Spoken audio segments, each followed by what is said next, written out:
Hi friends, நம்ம மாடித்தோட்டத்தில் இருக்க மல்லிகைப்பூ செடி பாருங்கள், இவ்வளோ சூப்பராக வளர்ந்துருக்கு. எவ்வளோ பூக்கள் இருக்குது பாருங்கள். இத்தனைக்கோண்டு செடியில் அவ்வளோ பூக்கள் இருக்குது, நிறைய கிளைகள் இருக்குது. இதுக்கு நம்ம கொடுக்கக்கூடிய உரங்கள் தான் காரணம். இன்றைக்கி ஒரு சூப்பரான ஃபெர்டிலைசர் கொடுக்க போகிறோம். அதுக்கு வெங்காயத்தூள் எடுத்துக்கோங்க. வெங்காயத்தூளும் தேங்காய் எண்ணெய் இருக்குது பார்த்தீங்களா, அதுவும் வெஜிடபிள் வேஸ்ட்டும் ஒரு நாள் ஃபுல்லாக நைட்டு ஊற வச்சு எடுத்திருக்கேன்.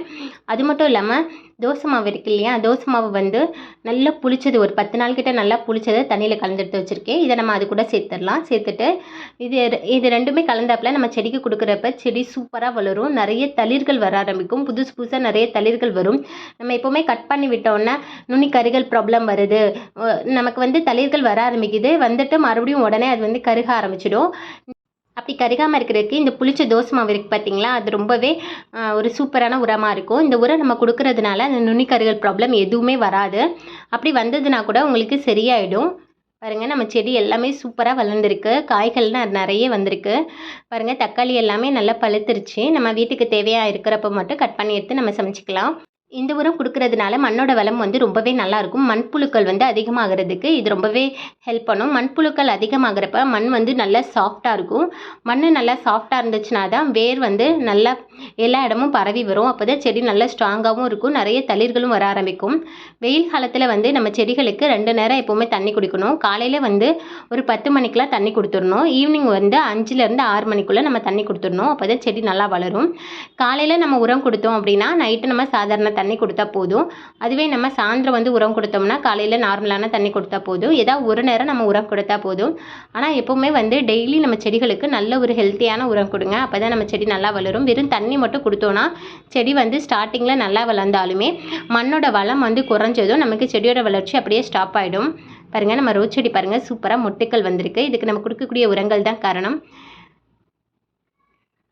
நம்ம செடி வாங்கிட்டு வந்து வச்ச உடனே வந்து நல்லா பூக்கும். அதுக்கப்புறம் பூத்துட்டு கொஞ்ச நாள்லேயே நமக்கு பூக்கிறது எல்லாமே ஸ்டாப் ஆயிடும். அதுக்கப்புறம் வந்து செடி அப்படியே வாட ஆரம்பிச்சிடும். இதுக்கு வந்து மண்ணோட வளம் வந்து குறையிறதுனால தான் நம்மளோட செடி வந்து வாட ஆரம்பிக்குது. இதுக்கு நம்ம கிச்சனுடைய வேஸ்ட்டு கழிவு இருக்குது பார்த்தீங்களா, காய்கறி கழிவுகள், பழத்தூள், பல வேஸ்ட்டு, அழுகி போன பழங்கள், இதெல்லாம் நீங்கள் தண்ணியில் நல்லா ஊற வச்சு நீங்கள் செடிகளுக்கு கொடுங்க. அப்படி கொடுக்குறப்ப அப்படி செடி நல்லா வாடி போகாமல் நல்லா வளர ஆரம்பிக்கும்.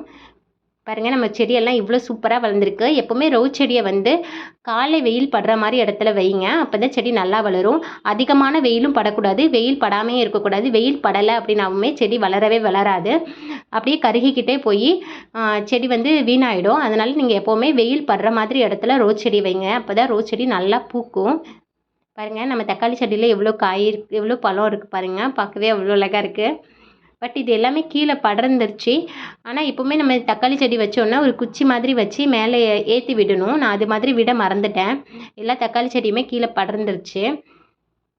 பாருங்கள், நம்ம அழகு செடி எப்படி பாருங்கள் சூப்பராக பூத்துருக்கு. இது எப்போவுமே 10 மணி வரைக்கும் பார்த்திங்கன்னா நல்லா பூத்துருக்கும். அதுக்கப்புறம் வந்து சுருங்க ஆரம்பிச்சிடும். மல்லிகை செடிக்கு கட்டிங் எப்போவுமே மழை காலத்தில் வைங்க. அப்போ தான் நல்லா வளர ஆரம்பிக்கும்.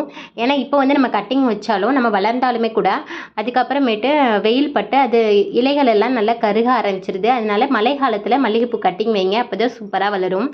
பாருங்கள், நம்ம ஒரே ஒரு பாட்டில் இவ்வளோ செடி இருக்குன்னு. இதில் அதிகமாக வந்து கொய்யா மரத்தோட சின்ன சின்ன குட்டி குட்டி செடி தான் இருக்குது.